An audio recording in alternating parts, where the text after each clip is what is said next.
Yesterday, activists on board a Gaza bound aid flotilla said the Israeli Navy has begun intercepting their vessels. The flotilla consists of more than 40 civilian boats with about 500 parliamentarians, lawyers, and activists, and is carrying medicine and food for Gaza. Does this amount to an illegal action on the high seas by Israel? Oh, absolutely. Those are international waters. They do not have jurisdiction over international waters.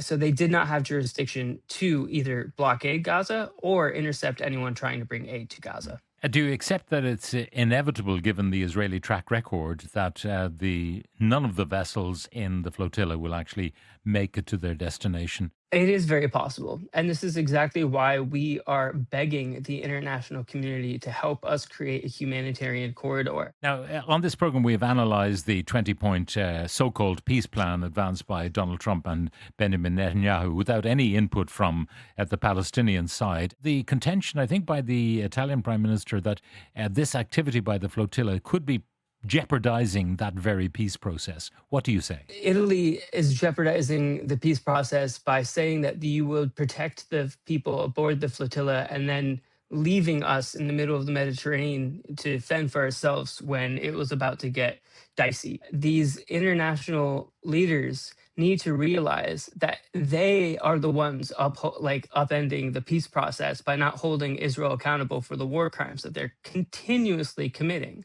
They've had countless opportunities to try and hold Israel accountable and do more than just words. And they've failed us.